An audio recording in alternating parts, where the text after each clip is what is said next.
देखिए भाटी जी वो सीधे कह रही हैं कि हमने इसे मैनिफेस्टो में रखा, हमने इसके लिए प्रयास किए, तो हम इसके लिए क्यों नहीं कहेंगे कि ये हमारे लिए एक जश्न है। और वो जश्न से दूरी बनाना बाकी लोग अगर कर रहे हैं तो वो उनकी मर्जी।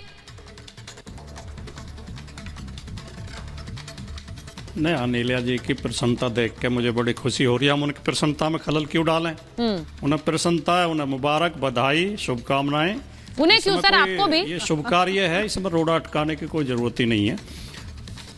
लेकिन अभी अनिला जी ने एक पश्चिमी उत्तर प्रदेश की देहाती कहावत सुनाई। लेकिन अनिला जी आज आप दोनों एक कहावत वर्सेस कहावत ही चल रहे हैं क्या? शानदार। आज आप दोनों की अच्छी जुगलबंदी हो रही है। दोनों इसी इलाके से आते हैं ना। शहरी क्षेत्र नहीं, मैं इसलिए कह रहा हूं, उन्हें पतनाला का अर्थ ही पता नहीं है। कह रही पतनाला जैसे नाली वाली बहती हैं। अनिला जी नाली को पतनाला नहीं कहते, पतनाला वो होता है जो छत से जिससे पानी गिरता है।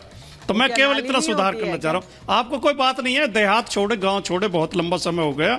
गांव की चीजों को आप भूल गए होंगे। अब पोस्ट कॉलोनी में रहती हैं, बड़ी शानदार कोठी में। भाटी साहब हमारे यहाँ तो पतनाला जाते हैं पुरानी भाटी साहब हमारे यहाँ पतनाला है, नाली कहवे हैं। आपके यहाँ कुछ भी बोलते हैं। आप बात अच्छा शर्त लगाता हूँ, गलत। मेरी डिबेट पतनाला आप अभी फोन कर लीजिए अपने गांव में। मेरी डिबेट पतनाला गलत कह रही हैं आप। बाद में आप दोनों से समझ लूंगी पतनाला का मतलब, लेकिन अभी डिबेट पर जो बात कर रही हूँ उसमें बात कर लेते हैं। एक बार जरा सीधी बात ये है, वरुण जी आप हंस रहे हैं, लेकिन आपके नेताओं ने अभी तक कंफर्मेशन नहीं दिया वो जा रहे हैं कि नहीं जा रहे राम मंदिर में। अब यहाँ पर बीजेपी कह रही है हमें तो राम का आशीर्वाद है इसलिए 400 पार हो रहा है, और आप लोगों के लिए विपदा काल चल रहा है। लीजिए, सवाल के साथ ही विपदा शुरू हो गई, वरुण जी गायब हो गए। मैं यही सवाल, इसी सवाल पर मैं किशोर जी आपके पास आ जाती हूँ। वहां पर राम के आशीर्वाद से बना रहे हैं, वो भगवान राम का मंदिर भी बन रहा है और 400 की सरकार भी बन रही। नहीं देखो, राम लला के दर्शन के लिए उद्धव जी ठाकरे के नेतृत्व में लाखों शिवसैनिक जाएंगी, लेकिन हम बीजेपी वाले फंक्शन में नहीं जाएंगे, क्योंकि बीजेपी ने इसका पॉलिटिसाइजेशन कर दिया है और बीजेपी राम के भरोसे वोट जीतना चाहती है और विफलताएं पर अपनी छुपानी चाहती है। हम तो राम तो हमारे हैं, हमने तो राम मंदिर बनाने के लिए हमने त्याग किया है। हमारे शिवसैनिकों ने वहां पे शहादत दी है। हाँ, हमने ही बाबरी मस्जिद, तो क्रेडिट तो आप नहीं ले रहे क्रेडिट इसका।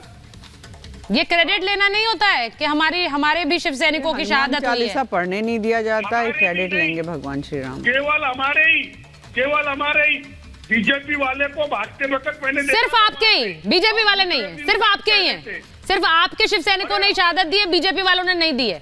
ये आप आरोप लगा रहे हैं। लाल कृष्ण आडवाणी ने बोला था कि शिव सैनिकों ने गिराई है, बीजेपी वाले तो भाग गए थे।